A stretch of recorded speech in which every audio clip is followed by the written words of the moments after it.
Baik, saya masih bersama dengan Menteri Hukum dan HAM, Yasona Lawli. Pak Yasona, Anda masih bersama saya, Pak Yasona ya. Baik, Pak Yasona, ajak Pak Yasona untuk menyimak komentar dari pimpinan KPK terkait wacana yang Anda gulirkan tentang remisi terhadap para terpidana ini, Pak. Mundur kalau PP 99 tahun 2012 itu justru akan diignorkan gitu ya. Jadi persyaratan yang lebih ketat. Saya kira ini domainnya Kumham dan kami di KPK berharap agar tidak dipermudah pemberian remisi, tapi justru diperketat ya.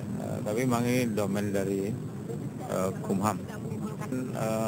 Bertahan semangat pemberantasan korupsi di mana salah satu tujuannya adalah menimbulkan deterrent effect ya, atau efek jerah. Belum. Saya belum dapat, kami di KPK di pimpinan belum, katanya diundang tapi belum ada undangan. Belum sampai lah paling tidak. Ya, sebelum ke substansi saya ingin tanya juga Pak soal undangan itu, karena kemarin kita saat diskusi tentang topik yang sama dengan dari Indonesia Corruption Watch, undang artikan karena seminar, tapi dari KPK ini menyatakan belum menerima undangan terkait diskusi yang Anda sebutkan sebelumnya itu, Pak.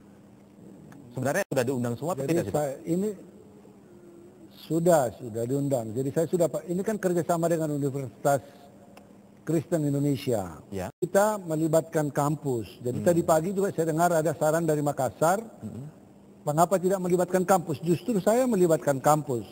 Pakar, ada Profesor Randrianus, ya? Ada Profesor Gayus sebagai Hakim Agung, KPK diundang, kemudian itu sudah confirm pagi-pagi kan tidak bisa hadir, ya. Oke, baik. Kemudian ICW diundang tetapi tidak hadir. Saya kira ini saya sudah konfirmasi dan rekonfirmasi beberapa kali. Baik. Itu yang pertama. Yang kedua, saya ingin mengatakan koreksi. belum menerima undangannya itu, Pak. Tapi kalau mungkin Anda sudah mengkonfirmasi. Bisa saja tidak disampaikan ke pimpinan kali ya, tetapi di biro hukumnya bisa saja kejadian. Baik. Tapi yang pasti kita undang. Baik. Ada satu hal yang mau saya koreksi. Ya, maaf Pak. Terakhir itu pernyataan dari Pak Johan Budi menyatakan bahwa ini kalau memang benar mengignore atau mengabaikan PP 99 2012 ini berarti langkah mundur. Yang ingin, jadi mungkin Anda bisa memberikan penjelasan wacana yang Anda gulirkan ini sebenarnya apa? Kan ini pertama dulu sebelum saya ke sana, saya koreksi dulu statement di editorial tadi pagi bahwa pada pemerintahan yang lalu, pemerintahan SBY ada moratorium remisi. Tidak ada. Pemerintahan yang lalu juga tidak membuat moratorium. Bahwa ada PP 99 itu dibuat, ya, itu yang saya kira menurut hemat saya untuk kita diskusikan dan kita wacanakan. Karena di dalam pemberian remisi dan PB, ya, menurut untuk tindak pidana korupsi, untuk tindak pidana terorisme dan kejahatan narkoba, itu pemberian remisinya digantungkan institusi lain. Jadi apa yang mau saya lakukan adalah perbaikan sistem peradilan pidana. Perlu saya catat adalah, saya tekankan adalah bahwa saya sepakat bahwa remisi untuk tindak pidana extraordinary crimes ada pengetatan. Ya. Pengetatan yang dilakukan di dalam PP 99 menggantungkan pemberian remisi ke institusi lain, yaitu KPK dan Kejaksaan dan Badan Teroris.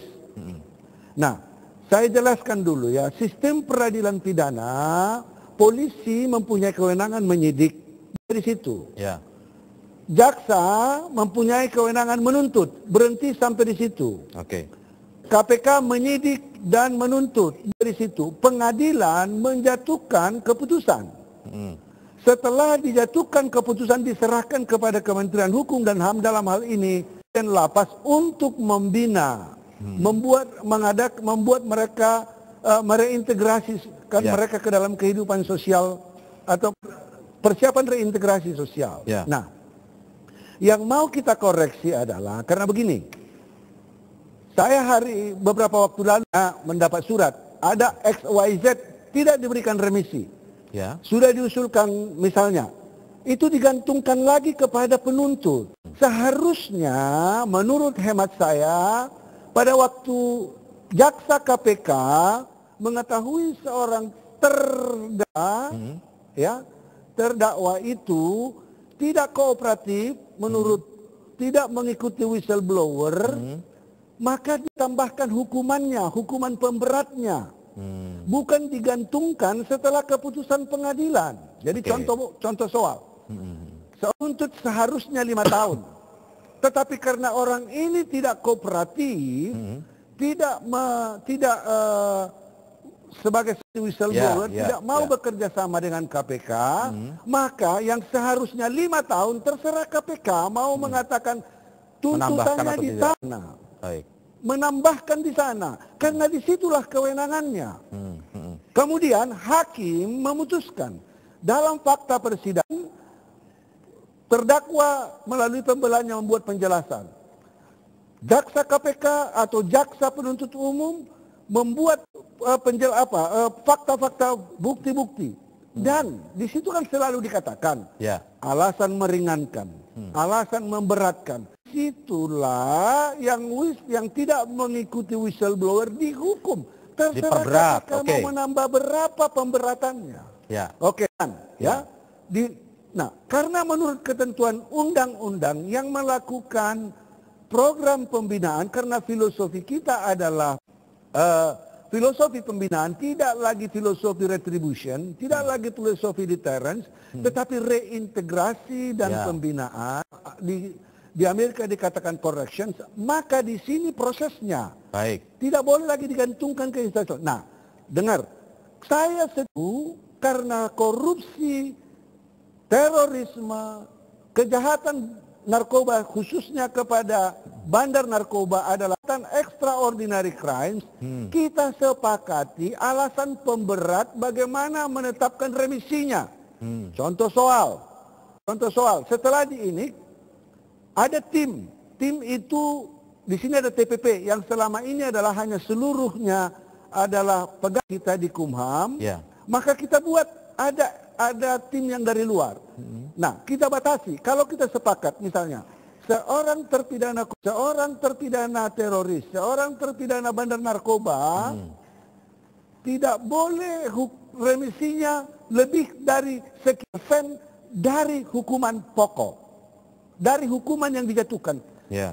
Kalau di dalam tindak pidana umum misalnya bisa isi hampir 50% dijalani itu. Artinya bisa dipotong pembebasan bersyarat, bisa keluar hampir 60% dari hukuman dia keluar. Nah, mari kita sepakati berapa persen yang boleh. Jadi misalnya berapa persen yang boleh, tapi jangan katakan kepada saya bahwa dia tidak memperoleh hak remisi. Itu ada undang-undang. Bertentangan dengan undang-undang pemasyarakatan. Jadi perlu saya jelaskan, misalnya begini, yang kejadian sekarang ada orang sudah baik, sudah memenuhi syarat, sudah berapa tahun menjalani hukuman dan berhak untuk 1 bulan remisi. Dikirim suratnya ke KPK, bukan ke pengadilan. Pengadilan saja tidak intervensi. Di atas KPK masih ada pengadilan loh. Jadi ini jumping. Sistemnya jumping. Kemudian katakan tidak boleh remisi. Berarti di sini orang ini tidak akan pernah memperoleh remisi, haknya diabaikan. Maka itu bertentangan dengan Undang Nomor 12 tahun 95. Nah, abuse, maksud Anda ada abuse di situ ya? Kita sepakat, kalau kita memang sepakat akan terpidana korupsi tidak memperoleh hak remisi, rubah undang-undang, atau dimungkinkan dalam ketentuan undang-undang pidana korupsi untuk membuat tindak pidana korupsi non remisi. Buat dalam undang-undang. Jangan kita membuat sistem menjadi campur. Nah, ini harus saya letakkan. Bertabrakan dengan undang-undang menurut Anda ya? Dikatakan kepada saya, wah kementerian. Langsung dikatakan Laoli mau memberikan obral kepada koruptor. Cek aja yang saya sudah berikan kepada tindak pidana korupsi yang ada sekarang. Ada saya melakukan itu yang obral enggak? Kan jadi maksud mari kita. Dan wacana itu juga saya katakan duduk bersama. Mari kita bahas secara ilmiah. Baik Pak Laoli. Jadi jangan dibalik-balik. Baik Pak Laoli, saya ingin mempertajam dari penjelasan Anda.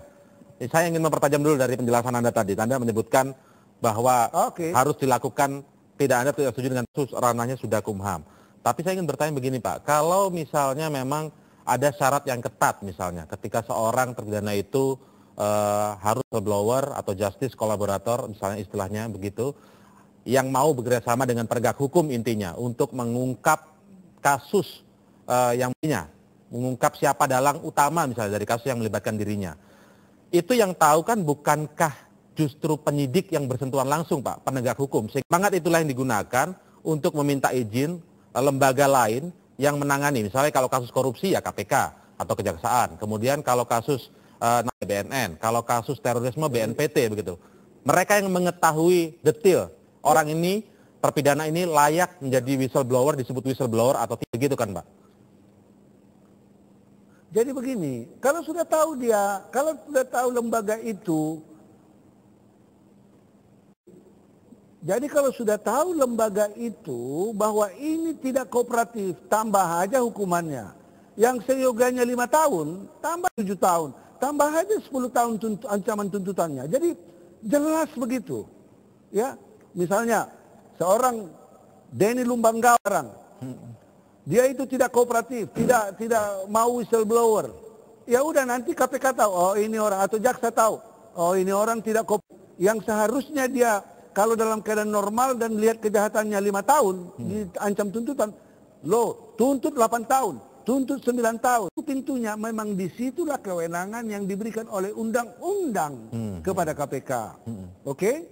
Nah, hakim memutuskan, hakim kan ini orang menurut jaksa meyakinkan pengadilan bahwa ini orang tidak kooperatif, ini orang bandel, tidak ini memutuskan pengadilan.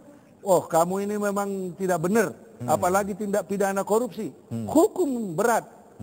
I don't care about that, itu lakukan. Oke, fungsi KPK diantaranya kan tidak hanya lembaga pemasarakatan, tidak hanya menuntut, kemudian tidak hanya menyidik dan menuntut begitu Pak, tapi disebutkan juga fungsi monitoring, pengawasan terhadap apa kasus yang pernah ditanganinya. Ketika kemudian taruhlah menuntut dengan tinggi, kemudian di pengadilan juga divonis yang berat juga misalnya. Tapi kemudian setelah ada celah dalam remisi kemudian KPK di situ tidak ikut memantau, sehingga disitulah celah kemudian koruptor bisa lolos. Fungsi monitoring yang dilakukan, monitoring tentang penanganan kasus-kasus pidana di kepolisian, di kejaksaan. KPK bisa mensupervisi kasus-kasus yang ada di kepolisian gitu. Apakah KPK, saya tanya, lompatannya kan sampai ke pengadilan. Apakah KPK mempunyai kewenangan memonitoring hakim untuk dalam menjatuhkan hukuman? Tidak bisa, itu domain hakim, Kementerian Hakim.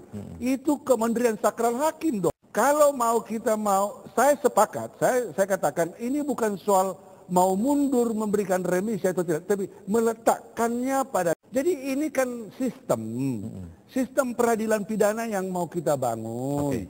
Jadi saya katakan, mari kita duduk. Sekarang kita sepakat. Sejumlah pihak nanti, terutama dari pegiat anti korupsi, bahwa ini nanti akan ada remisi proses yang meringankan untuk mendapatkan remisi misalnya ketika ada di domain dari Kumham saja tanpa meminta persetujuan dari lembaga lain.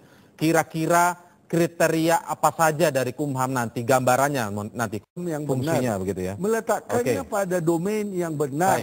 Pak terakhir Pak, untuk topik ini, untuk menjawab keraguan. Kan dari keputusan kan kita tahu, dari rekod kan kita tahu. Kan seorang terpidana itu kan punya rekod. Seperti apa untuk menetapkan seseorang itu disebut whistleblower atau tidak misalnya, terutama dalam kasus korupsi, Pak Yasona. Jadi begini, keputusan hukum dan seorang TPP akan menilai, seorang penilai pemberian remisi akan melihat variabel-variabel yang selama ini hanya dari Kumham. Boleh saja kita ambil dari luar, misalnya dari kalangan kampus, dari kalangan ini, untuk bersidang, tentukan orang ini layakkah atau tidak.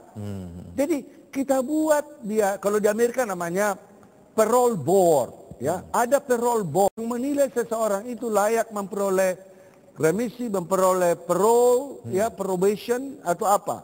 Jadi saya mau membangun sistemnya kan. Kemudian supaya sistemnya menjadi transparan, kita buat sistem online. PB online, remission online yang open to bisa dicek, bisa orang bisa transparan. Bisa dikritisi, jadi, Pak, ya? Kan soal meletakkan sistem. Ya bisa dong. Jadi saya sesalkan orang belum tahu konsepnya langsung apa gitu ya. Penilaian, baik. Ini paling tidak Anda sudah menjelaskan tadi beberapa konsepnya Anda sudah jelaskan. Kita harus break terlebih dahulu, Pak Yasona. Nanti kita akan lanjutkan lagi karena sorotan lain yang ditujukan kepada Anda adalah terkait dengan wacana angket.